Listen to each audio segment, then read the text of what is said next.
Name, class, roll number and school using input statement. सबसे पहले हम लिखेंगे CLS। CLS का मतलब है क्लियर द स्क्रीन। इसके बाद में हमें लिखना है रेम स्टेटमेंट। रेम स्टेटमेंट होता है रिमार्क स्टेटमेंट, तो बेसिकली प्रोग्राम का टाइटल बताता है। तो यहाँ पर हम लिख देते हैं, तो ना तो ये हमारा कंप्यूटर रीड करेगा ना ही प्रिंट करके देगा, तो यहाँ पर आप इसको लिख सकते हैं rem to find name, class, और यहाँ पर हम लिख देते हैं रोल नंबर एंड स्कूल।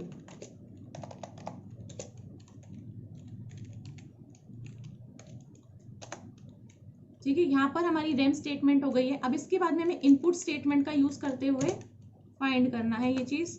तो सबसे पहले हम करेंगे एंटर द नेम, इसके बाद में इज इक्वल टू सेमीकोलन लगाएंगे लास्ट में, और उसके बाद में हम यहाँ पर लिख देंगे n, और फिर हम लगाएंगे डॉलर, क्योंकि यहाँ पर हम जो है क्या लिखेंगे, वेरिएबल्स लिखेंगे जो कि हमारे इंग्लिश के अल्फाबेट्स होंगे, क्योंकि नाम कुछ भी हो सकता है। तो अल्फाबेट्स हमें लिखने हैं, तो हम यहाँ पर क्या लगाएंगे, डॉलर का साइन भी लगाएंगे। इसी तरीके से हम यहाँ पर बोलेंगे enter the class is equal to, और फिर ऊपर लगा के हम लगाएंगे एक सेमीकोलन। इसके आगे क्लास के लिए मैं यहाँ पे लिख देती हूँ C। कोई भी आप इस तरीके से यहाँ पे अल्फाबेट लिख सकते हो। यहाँ पर मैं लिख देती हूँ एंटर द रोल नंबर।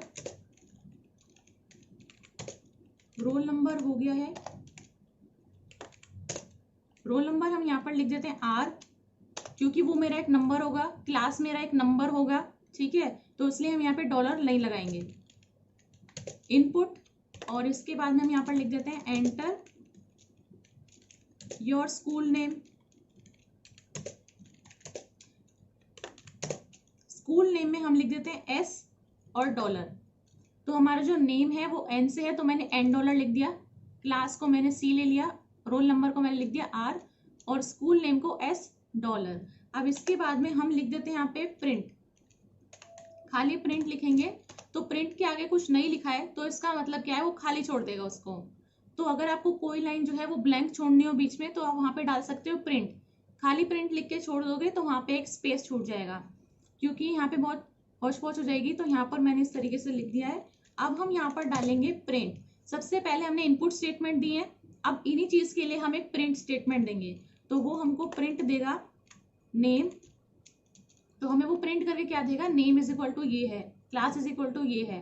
तो यहाँ पर हम लिख देते हैं नेम इज इक्वल टू, इसके आगे मेरे नेम मैंने क्या साइन करा है, N डॉलर। तो सेमीकोलन लगाने के बाद हम N डॉलर लिखेंगे, फिर प्रिंट डालेंगे। इसी तरीके से क्लास को भी लिख दो, class is equal to inverted comma semicolon, और फिर क्लास को क्या बोला है मैंने, C, तो C लिखेंगे। इसके बाद में प्रिंट, इसके बाद में क्या है, हमारा रोल नंबर है, तो बोलेंगे roll number is equal to semicolon लगाने के बाद रोल नंबर मैंने R लिखा है। इसके बाद में लिखेंगे प्रिंट, और फिर क्या है हमारे पास में, स्कूल नेम। तो स्कूल नेम में हमने क्या बोला है, S डॉलर। तो ये लिखने के बाद हम सीधा कर देंगे इसको एंड। यहाँ पर कोई स्टेटमेंट नंबर्स का यूज था ही नहीं, डायरेक्ट जो हमारे पास में स्टेटमेंट्स का यूज करना था। ठीक है, तो इस तरीके से आपको लिखना है। सबसे पहले हमारा जो रेम स्टेटमेंट है उसका बताता है टाइटल क्या है प्रोग्राम का। उसके बाद में हम इनपुट देंगे कि नेम क्या है, रोल नंबर क्या है, और क्लास क्या है, और स्कूल नेम क्या है। इनको मैंने N dollar, C, R, S dollar लिखा हुआ है। यहाँ पर आपको जो है डॉलर का यूज करना है नेम और स्कूल नेम में, क्योंकि ये कोई प्रॉपर नंबर्स नहीं है। क्लास और रोल नंबर के अंदर हम एक नंबर डालेंगे, तो उसके लिए डॉलर लगाने की जरूरत नहीं है। प्रिंट जो है मैंने इसलिए छोड़ा है यहाँ पर खाली, क्योंकि मेरे को बीच में थोड़ा स्पेस चाहिए।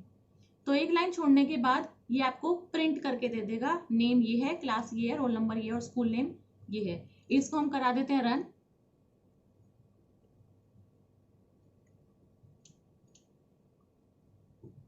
तो यहाँ पर ये आपसे पहले पूछेगा, जो क्वेश्चन मार्क का साइन आता है वो ये कंप्यूटर आपसे पूछता है कि नेम क्या है। तो यहाँ पर आप जो है नेम लिख दोगे,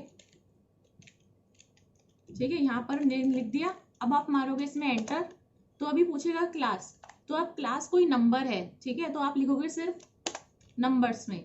इसके बाद में रोल नंबर पूछ रहा है, तो यहाँ पर आप डाल दोगे रोल नंबर, ठीक है। रोल नंबर डालने के बाद अब स्कूल नेम पूछ रहा है, तो यहाँ पर हम स्कूल नेम डाल देंगे। अब आप मारोगे एंटर तो ये आपको डायरेक्ट प्रिंट करके दे रहा है। देखिए एक लाइन छोड़ दी उसने, क्योंकि मैंने प्रिंट स्टेटमेंट खाली छोड़ दी थी आगे, तो खाली प्रिंट लिखने से एक लाइन छूटेगी और फिर जो है आगे आपका प्रिंट होके देगा।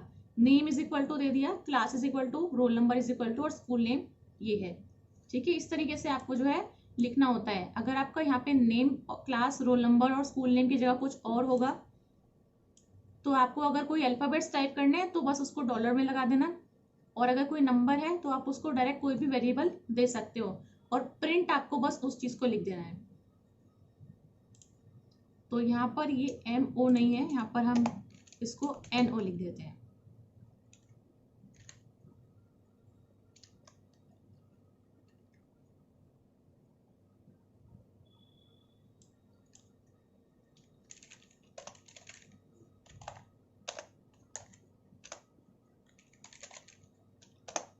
ठीक है, इस तरीके से आपका हो सकता है। स्पेलिंग मिस्टेक आपको उसमें देखनी है तो यहाँ पर मैंने कुछ भी नाम, क्लास, रोल नंबर और ये सब दे दिया है। तो देखिए आपने प्रिंट करके इसने इस तरीके से दे दिया है, नेम ये, क्लास ये, रोल नंबर ये, स्कूल नेम ये, और बीच में स्पेस चाहिए तो आप उतना ही प्रिंट स्टेटमेंट बीच में डाल सकते हैं इस तरीके से।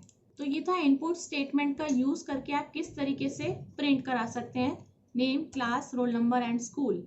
तो आज की वीडियो में बस इतना ही। मुझे उम्मीद है आपको ये वीडियो बहुत हेल्पफुल लगी होगी। अगर ये वीडियो आपको अच्छी लगी हो तो वीडियो को लाइक कर दें, चैनल पर पहली बार आए तो चैनल को सब्सक्राइब कर दें और बेल आइकन को भी दबा दें ताकि आने वाली वीडियोस का सबसे पहले आपको नोटिफिकेशन मिलता रहे।